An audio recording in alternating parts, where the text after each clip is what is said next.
kaya ngono kuwi. Anu Pak, jenengan niku lek kira-kira Pak nek wis pensiun dalang niku pengen dados napa? Dukun. Dukun.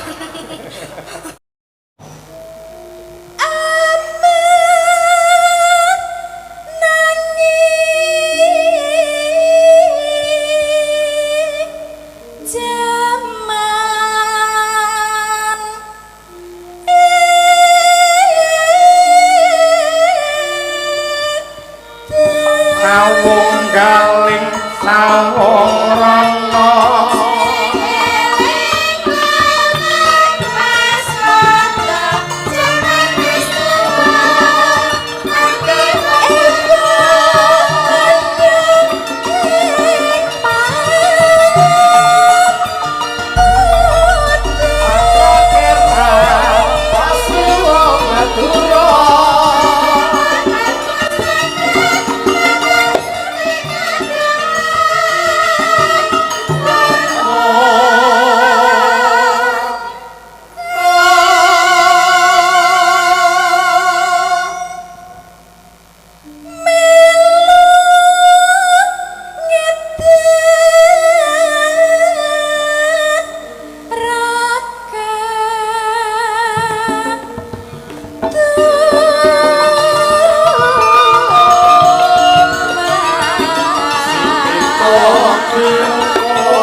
kejawi tembang menika kula aturaken dumateng para sesepuh adi sepuh ugi kula aturaken dumateng kadang kula Mas Repno Hayya sing insyaallah nglantarake awake dhewe sak kanca tanggal 28 sowan ning Growong Kidul. Sasi iki. Wah, sakrunge kuwi ning Jakarta luwih dhisik. Wah, laris ya, laris ae. Lagi iki umuk ora. Bar kuwi ya mringis neh kok ayo. Monggo Mbak Munasira. Boyaka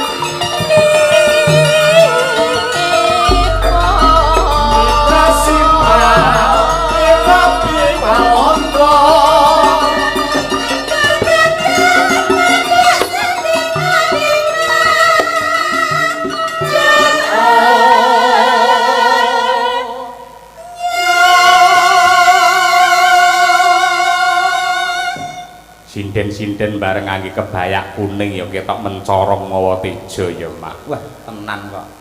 Lek sinden putih-putih ini ngangge kuning ya kaya Cina tenan. Ayo.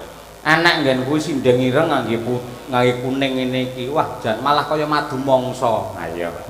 Ning iki resik-resik. Jane ya ora pati resik ning mergo didandani, disorot lampu sing maune ora putih tambah putih, sing maune rapati ayu tambah ayu. Yen nyawang sinden ki aja bengi, sawangen yen awan. Bengi kaya widodari awan, wah kaya buta lho, Nduk. Ayo. Sok-sok. Sok-sok ning saiki sinden saiki wis pinter-pinter dandan, awan ya tetep cantik kok. Iya, cantik. Ngono kuwi.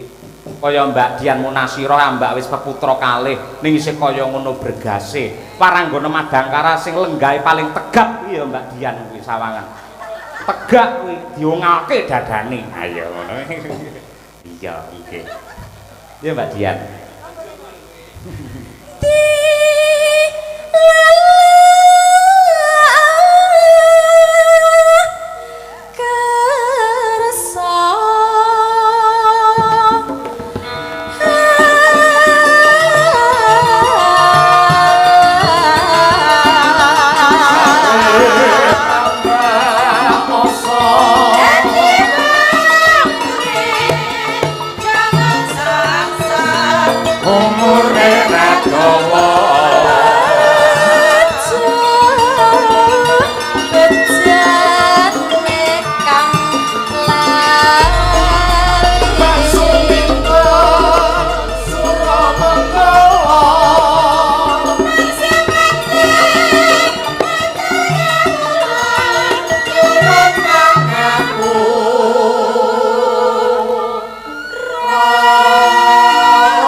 senggaane barang kok beda ketok yen unik ya Mak. Jane iki wis suwe iki karyane Mbah Sukron Swanda. Tur iki njukuk saka crita ludruk lho. Iya, mula iki mau lak Mbak Suminten Suramenggala. Men cetha men gamblang iki ana pituture nggon mburi. Kabeh iki parikane mburi ana pituture. Coba dipun mangsuli Mas, sing kakung dhisik engko sing jawab para waranggana. Ya, nggih niki. Cik Rok Luk. Mbak Suminten Suramenggala mangsa manten atur kawula nyuwun pangapura.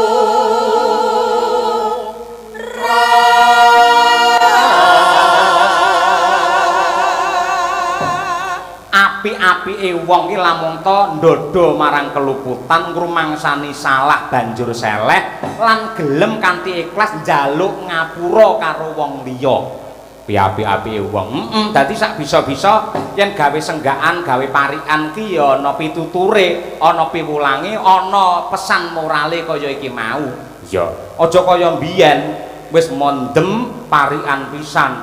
Umbah-umbah sabune wangi tiwas munggah anake tangi sesuk dibaleni ngono kuwi wis jaman saiki ora kanggo lho ora kanggo ha iya ngono kuwi saiki mesti ngemu pitutur ingkang luhur ha iya telaske Mbak Munasira yo luwe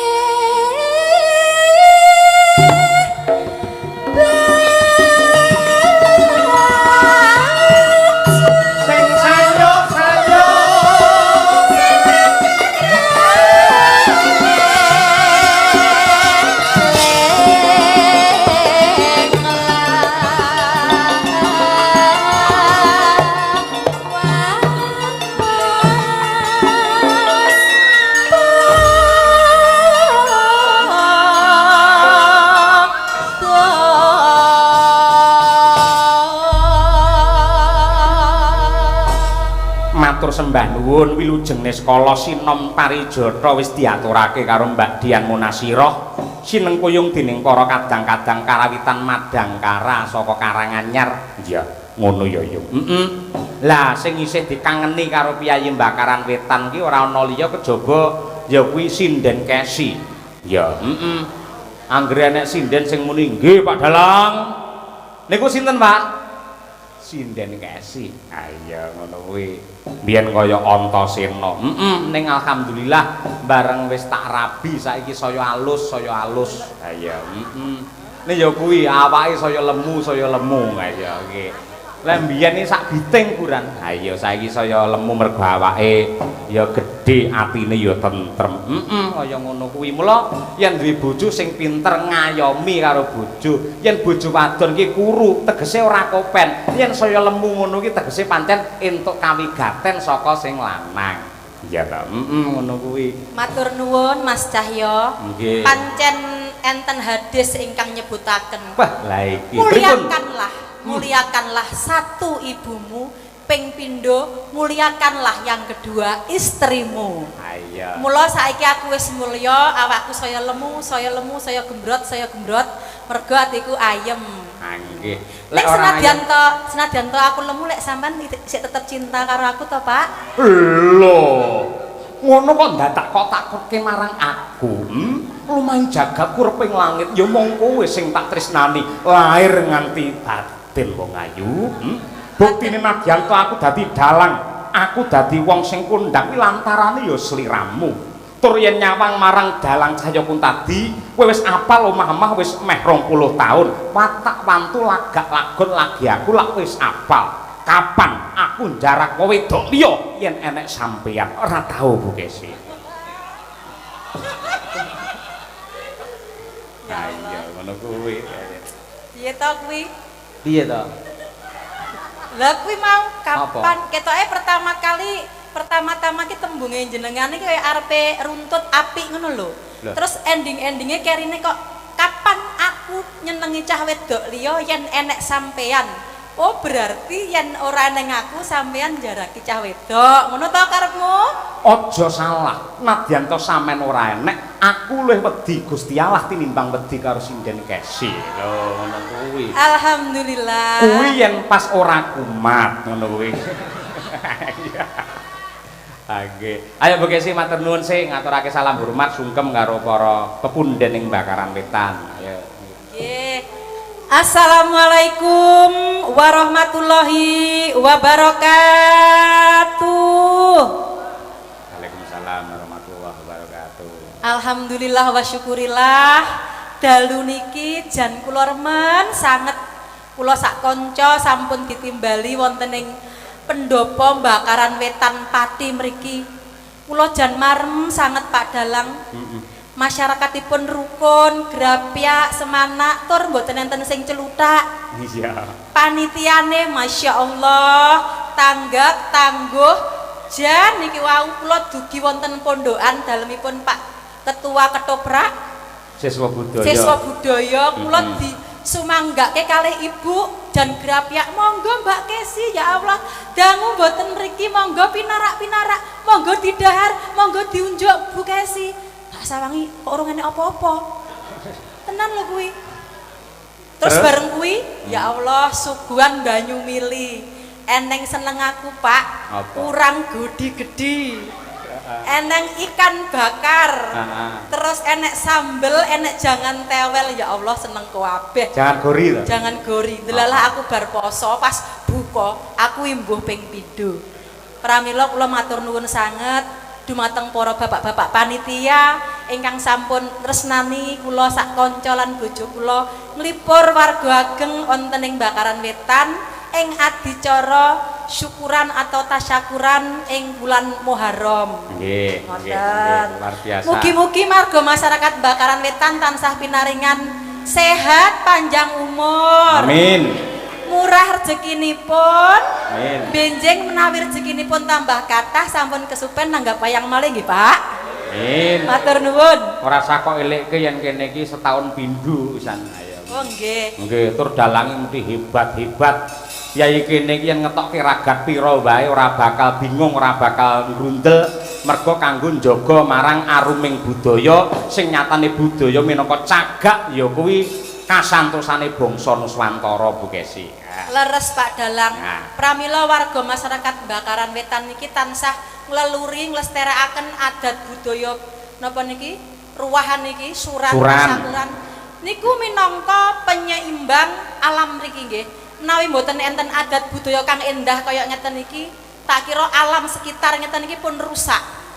Mergo napa? Kanthi cara syukuran ngeten niki unjuk syukur marang Gusti Allah. Para warga masyarakat ngaturaken wulu wetu taneman niku lho bangsane pala gumandul, pala wija, pala kependem niku. Panganan sing enak-enak, tandha syukur kalih Gusti Allah niki kudu dipun lestarekaken Bapak Ibu. Nggih, amin ya rabbal alamin. Lah, saniki minangka anu Bu Kesi, Dalem. tandha tarima kasih lan matur nuwun lan uga tamba kesel tumrape kabeh para pepunden panitia nalika awake dhewe mau sowan wis dipun dawuhi supaya ngaturake ya kuwi dandang gula Semarangan. Ha nggih. Men diaturake Bu Kesi. Siap to, Bu? Nggih, insyaallah. Nggih, coba kaya apa? Nadyan wis suwe banget ora ngaturake iki karo nggih ngiling-eling. Ya, Nggih, panglipur penggali lan ugi tamba sayah tumrapipun para panitia lan ugi para donatur ing sampun kanthi ikhlas lahir batin paring dana kangge lumadosipun tasakuran suran ing wulan menika ingkang kanthi sae lumampah kanthi becik tandane ikhlas lahir batin satemah andayani ya kuwi kamulyane warga masyarakat ing Bakaran Wetan. Ya. Monggo bawanipun Bu Kesi, Dandang Gula Semarang.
kang denan tepi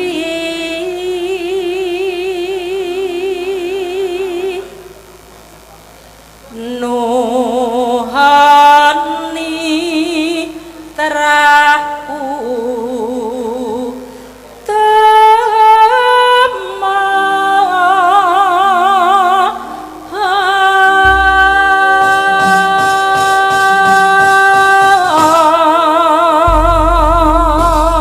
matur sembah nuwun uga ngaturake panuwun karo Pak Desarman adoh saka Bluro kepareng nusul putu-putune. Ayo nggih. Matur nuwun kuwi mbiyen ya le nyangking-nyangking karo aku wiwit saka SMKI nganti kuliah ya luar biasa Pak Mas Heru Purwoko. Kuwi mbiyen luar biasa. Angger aku manyang ning Bluro Pak Sarman nenggani Pak Heru ngrokok ora wani lho. Ayo. Wedi ngono ayo. Saiki malah nawani. Ayo nggih. Wis kaya ngono putune gembrayah. Matur nuwun Mas Sarman mugi tansah sehat selalu panjenengan. Ya. Bacute napa Bu Kesi? Dendang Semarang. Oke, Dendang Semarang sing klasik dhisik, Nduk. Iya, siap. Monggo tarik, yo.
Yuk, meleh.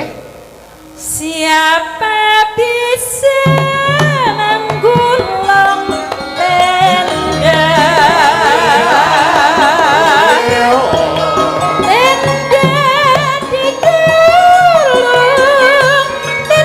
digulung terbalik lagi Ngetan meli ngulon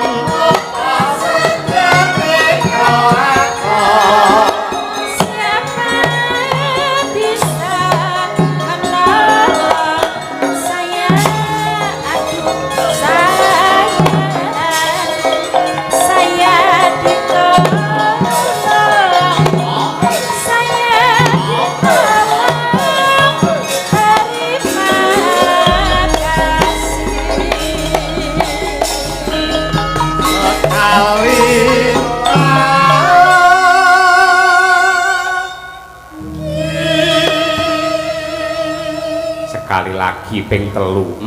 Ambak wis yuswane iki 40 munggah Bu Kesi ora ping telu ora marem kono. Ayo.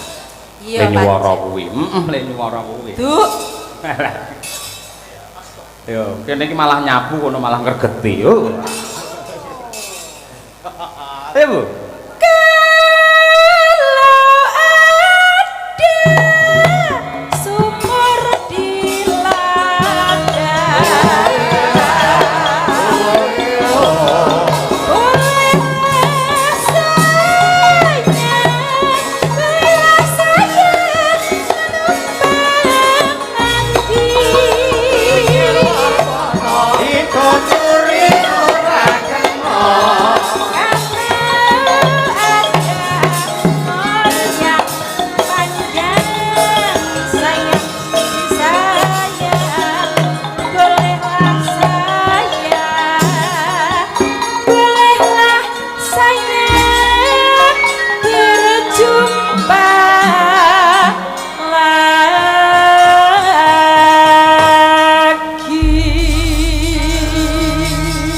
Matur sembah nuwun iki nawala akeh ya Mak sing tumibeng pangkon.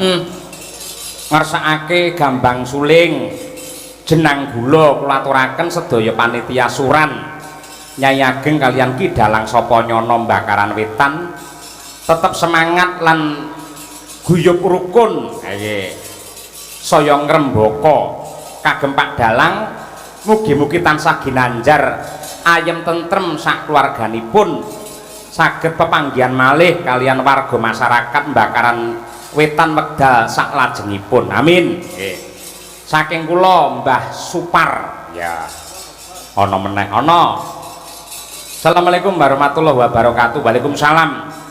Sugeng dalu Pak Dalang nyuwun tembang podang kuning. Nggih. Saking Bapak Sutio kalian Pak Harto Bakaran Kulon. Wassalam. Nggih. Saking Bapak Salikun nyuwun lagu Ninggal Katresnan digarap versi jaranan. Menawi kepareng ingkang nyekar Mbak Winong Nawangsih. Wah. Kaya ngerti jaranan barang. Winong ya terkenal tekan dindi ayo wis saiki dadi Indos kok Indus ayo in ki masuk dus iki kerdus tadi mlebu ning kerdus iya katur bocange ing pentas dalu niki nyuwun lagu Kopi Wengi dipun bawani kae endi lho ae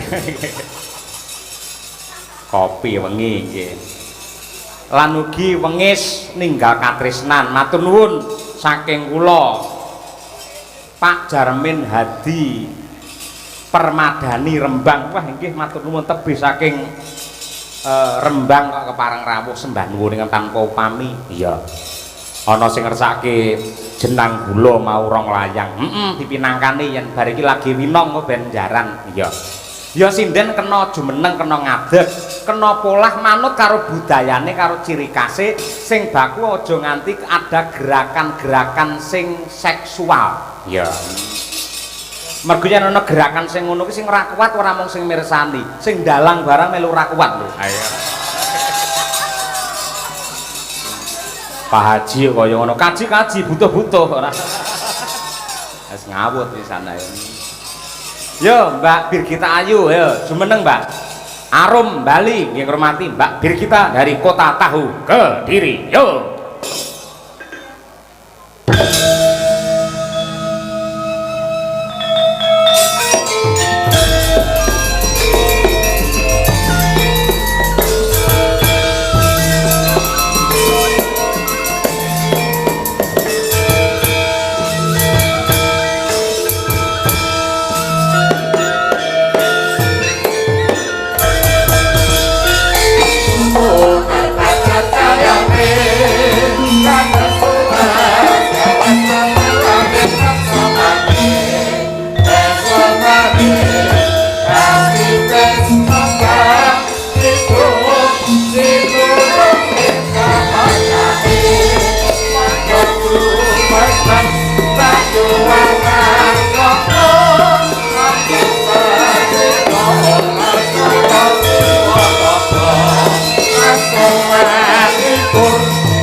Birgita Ayu sarjana seni calonnya arep kuliah S2 asli saka Kediri ya ning ya mergo le ben bengi nyinden ben bengi dadi penyanyi ngen campur sari ha ya ning Kediri barang ya hit oh tenan angger Mbak Birgita ngangge mic sing tanpa kabel ngono kae wis mlayu tekan ndi-ndi angel digoleki bae ndelik ning pawon ha ya lah niku kula kebelet pipis Pak bela nek bener toh sing profesi menjadi sinden ini sangat menjanjikan untuk kesejahteraan ini bener toh leres Pak niku Pak nyatane sampean duwe omah dhewe ya toh neng Solo duwe omah dhewe tur kuwi ya ora ngrepoti wong tuwa toh mboten Pak mandiri Pak nggih mila kagem warga masyarakat Bakaran kok kagungan putri utawi anak wadon ingkang seneng kalih budaya monggo dipun dukung sinden niku mboten kok bab ingkang gampang utawi bab sing asor niku mboten, ning menika bab ingkang luhur mergo nguri-uri lan ngurip-urip budaya menjadi pahlawan wanita untuk ekonomi keluarga. Iya, tur dadi sinden ki cucuk tenan. Oh, sawengi ngene ora kurang kok 1 juta, ping 30 moko ben-bengi tanggapan wis 30 juta. Mila ibu-ibu ingkang kagungan anak wadon kok desa ora apik, mangajari nyinden kemawon. Dadi sinden ki cucuk kurup nduk timbangane drep. Ha iya, iki tenan. Kaya ngono kuwi. Kaya Mbak Birgita wah opor bebek cukup awake dhewe. Ya ta, Bir? Nggih, Pak. Nah, ngono kuwi. Tapi sakjane Pak, kula niku nggih pengene nganu Pak, selain jadi sinden niku kula niku pengene nggih pekerjaan yang lain, Pak. Loh, lah nggenmu dadi sinden iki ngopo? Kepepet butuh ngono apa piye Mas Sam? Nggih mboten, maksudnya kan kula niku nggih pengen sukses seperti warga Bakaran Wetan iki lho, Pak. Jadi napa niku nelayan, terus juragan napa niku bandeng ngono iku kula nggih pengen, Pak, pengusaha ngoten niku. Jare ning omahku ya duwe bandeng. Lah makane Pak, kok bandeng to, Pak? Lah, apa? Tahu, Pak. Kowe ya tahu kaya. Tahune dipangan bandeng kaya. Ya pancen patut minangka conto ngono kuwi. Sing jenenge seniman ki kaya kowe iki laris ora selawase to, Bir. Ana wektune esuk bakal disusul karo generasi berikutnya. Padha karo aku ya ngono, bakal ana generasi meneh. Lah kudu bisa nuwun sewu ya kuwi ada sampingan yang untuk kesejahteraan di masa yang akan datang. Kaya Bukesi duwe kos-kosan lho kaya ngono kuwi. Anu Pak, lek jenengan niku lek kira-kira Pak nek wis pensiun dalang niku pengen dados napa? Dukun. Dukun. Iya. Aduh, Mas, kuwi dilenggahi karo mbiyen kuwi sing bimbing aku lho, Mas Miftahul Janah. Riyen saya nyindeni kula lho, Pak, malahan. Iya, kuwi Mas Miftahul Irsan kuwi dalang hebat saka ngerti ngene Mas? Bluro ya, Mas? Bluro niku riyen sing bimbing TA kula, Pak. Estu nilaine satu angkatan itu terbaik niku Mas Jolondo. Bareng mulih tenggen Bluro dadi dalang kondang laris biyen ning saiki gamelane wis entek. Iya. Nggih. Ya, ngaturke panglipur ya, Bir. Nggih, Pak. Ya, iki jeneng kula bawanana dhisik. Nggih, kula nggih ngaturaken wilujeng dalu kagem Mbah Supar nggih to, Pak, sing kang nyuwun Sinten? jeneng kula. Nggih, Mbak Supar. Mbah Supar ampun kesupen, mengke kula disangoni terasi lho, Mbah. Biasane nganu Pak, lek kuwi teng mriki niku sowan teng daleme Mbah Supar. Heeh. Terus disangoni terasi glundungan gede bunder-bunder kayak Pak. Ya Allah ampuni ra ilang Pak pirang-pirang dino Pak, tenan Pak. Walah. Saking enake Pak. Lah awakmu iki sinden kok golek terasi arep nggih apa? Wong ning omah ora tau masak. Masak ya Pak. Masak apa? Ya sambel. Indomie, ayo. Ayo, banyu, ayo ngono kuwi. Ayo, terasi. Kuwi. Ayo Bir, ayo Bir.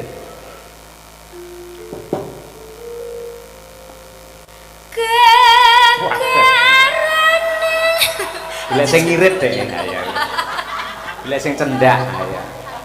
Senengane cendak. Lah mau kan Bukesi sampun dandang gula. Oh, betul, betul. Iya. Kuwi sinden pinter ya ngono kuwi. Ayo, pinter. Ayo. Golek gampang, ayo. Enggak.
Mbak Birgita ki ya suarane halus, apik, cengkoke ya jos, piyayine ya ayu, karo wong lanang ya rapati ya tertarik.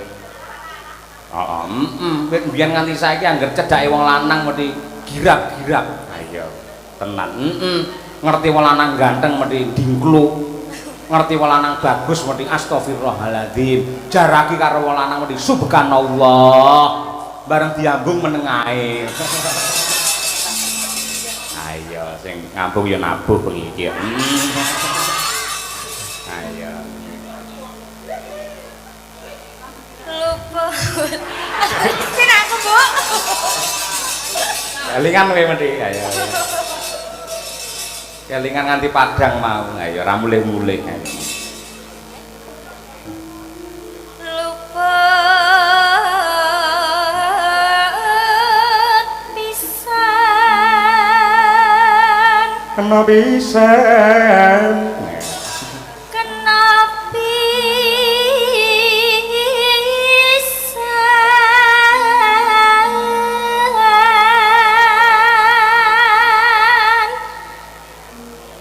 Yen gampang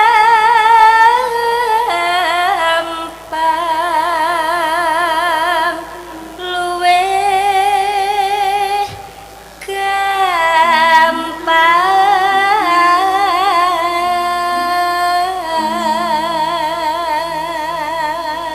No. Yen angel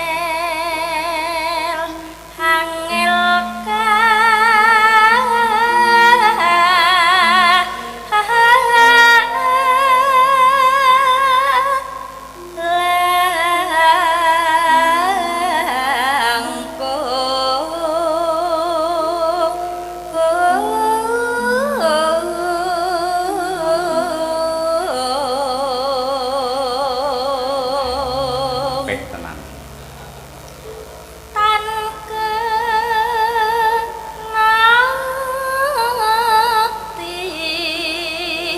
numbas harta.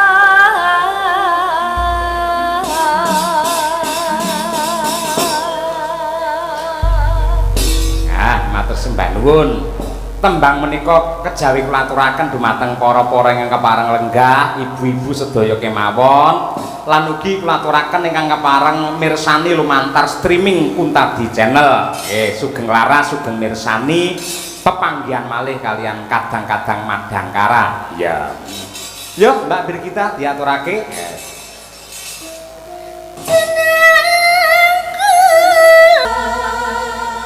Men tambah seger mengko rampung jenang gula kedua dadi ati jaipongke. Oh iya no. Jogete pir ayo. Mangga.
Terima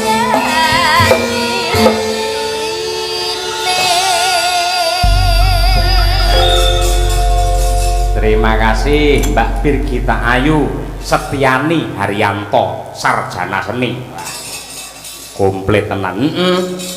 Mula marem banget nduk awake dhewe iso sowan ning desa mligi ning Bakaran Wetan. Merga desa kuwi jantunge negara. Adeke negara lan majune kutha kabeh kuwi cikal bakal ya saka desa. Ngibarate desa kuwi oyot, kutha kuwi pang, dene negara kuwi wite. Masa? Nadyan wite kuwi gedhe, pange kuat, godhonge krembuyung, wohe seger, yen oyote ora bakoh, kena banjir lan lesus gampang rubuhe. Paribasane ngono kuwi. Ngono kuwi. Dadi yen pengen mulyake negara kuwi ya kudu diwiwiti saka mulyake wong desa luwih dhisik. Nah, sing jenenge mbangun desa kuwi ora mung tanggung jawabe Bapak Kepala Desa atau Pak Lurah lan perangkate, nanging kabeh wong sak desa kudu tanggung jawab nunggal niat, nunggal kiblat, golong geleng gilik rasane kanggo ya kuwi gotong royong ndandani lan uga mbangun karo desane. Mula desa sing apik kuwi mesti nengenake marang musyawarah, tegese ngregani lan ngajeni usule sapa wae sing hanjok marang kebecikan. Raharjane desa kuwi tukul saka bumi kang dirawat, sejarah sing dijaga, budaya sing direksa, tradisi sing tansah diuri-uri. Ya, bumi ing desa sing subur kuwi pancen anugrah. Ning yen desa bakal endah lan gawe bungah, yektine bisa tuwuh yen pejabate kuwi ora serakah lan bisa amanah. Kawulane tansah nengenake guyub rukun sing kabeh mau ambabar marang barokah. Ya. Ngono ya, Mak. Kaya ngono kuwi. Wis kaya Bakaran Wetan ngene iki anane mung samasinamadan, gotong royong, guyub rukun. Manunggal tetunggalan kanggo ngreksa lan uga njaga kamulyane wong sak desa. Ya. Yo, aja nganti ninggal katresnane para warga masyarakat ing Bakaran Wetan. Ya, Nduk, Nimas Ayu Winong Nawangsih saking Tulungagung. Nah, iya juga.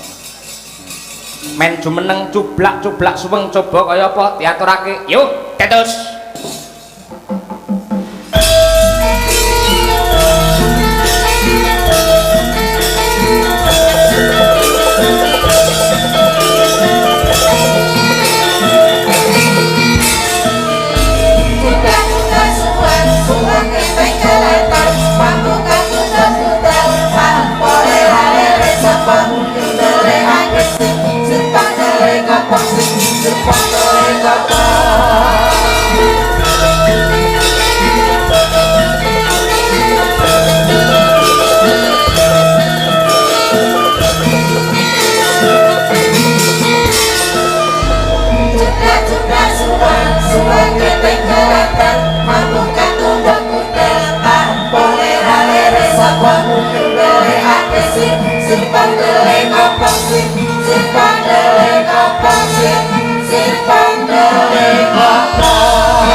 Sampeyan ya sering sowan ana Laladan Pati ya, Nduk? Nggih mboten asring banget tapi nggih nate. Nate ya? Kula nate lho Pak teng mriki, punan. Ning Bakaran Wetan? Nggih teng mriki panggungnya nggih niki. Alah, layak to layak piye iki kene karo sampeyan le apal. Winong tumut Pak Dalang, tumut. Si Birgita tumut, tumut. Mbak Tutik, tumut. Loh, Bakaran Wetan niku nek wayangan pun asring, Pak. Kula niku teng mriki niku pun 3 kali. Beh, ya. Ngumpuli bapak, aku yang lagi pindho iki lho Nduk, sampean iso ping 3 ae. Kula niku sing pertama nderek Pak Endro, sing kedua nderek Pak Tanto, terus kalih jenengan. Ora tahu nderek Mas Miftahul Irsan. Saya nggak pernah diajak sih Pak sama Mas Miftahul Irsan itu. Lah mula ki aja jual mahal ngono. Sing trima anane biaya semene mangkat, insyaallah dadi berkah yen kowe ikhlas. Bekerja kuwi sing jenenge bekerja ki ibadah, rezeki ki jatah. Yen ditampa kanthi ikhlas insyaallah membawa berkah ngono. gitu ya Pak. Tapi kan Mas Miftahul Ihsan nggak pernah ngajak aku gitu loh Pak. Jane mbiyane pengen ngejak Iya. ya toh. Ning takon karo aku, minong pripun Pak? Wah aja kowe, aja winong, liyane wae. Lah pripun? Mbak Bir kita aja ngono. Lah sinten Pak? Ngejak Mbak Tutik wae ya. Lah niku. Tapi ben ada warna-warna baru lho tegese. Mungkin Mas Miftahul Ihsan ini agak trauma kali Pak sama aku. Lah kenapa? Soalnya dulu pernah ngajakin aku dolan tapi aku nggak mau. Bener lek kowe ra gelem, bener. Mergo arep dilebokne ning lembah hitam kowe. Izin. Ayo. Kuwi jenenge keakrabane seniman seniwati ya ngono kuwi Iya, lho. Mas, bercanda. Aja sok berpikir sing negatif ngono. Sok-sok ngene dijak diskusi untuk kemajuan seni tradisi ke depan ini seperti apa, ngono lho. Terus Bener. Ya nduk ki lho sing tresnani sampean akeh ki lho ngersake ninggal katresnan nadyan sampean angger ning panggung nembange iki gandeng iki katresnane warga masyarakat penggemar karo sampean ya pinangkanono. nggih. Bawa napa mboten Pak? Bawa dikumpliti. Ayo nggih. Asmarandana meneh. Ning beda cengkok beda laras. Ayo nggih. Jaranan dangdut kreasi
Monggo diaturaken sepisan dangdut kedua jaranke. Ayo Winong Nawangsih saka Tulungagung.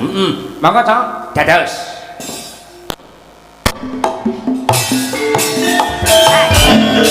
Winong Nawangsih yo.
untuk Winong Nawangsih. Wah, adus keringet tenan iki. Ha iya.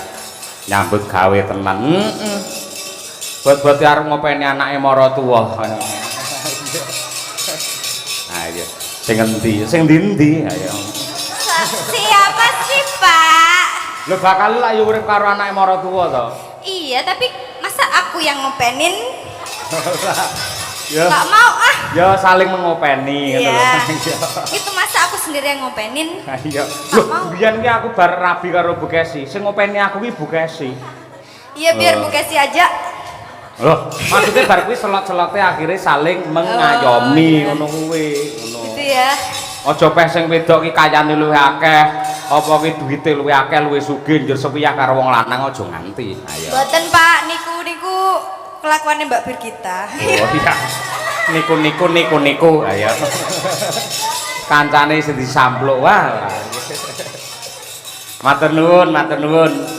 Engko lelagon sing urung diaturake engko nggen gara-gara dipinangkani ya, Nok. Iya, ngono ya, Mak. Nadyan kaya ngopelan kepiye iki lakone dawa wiwit saka kangsa adu jago mengko Kokrasana rabi nganti tekan Kokrasana jumeneng nata. Iya. Yen pancen mengkono ayo padha rakit mbacutne glaring sanggit. Yo tak derekake.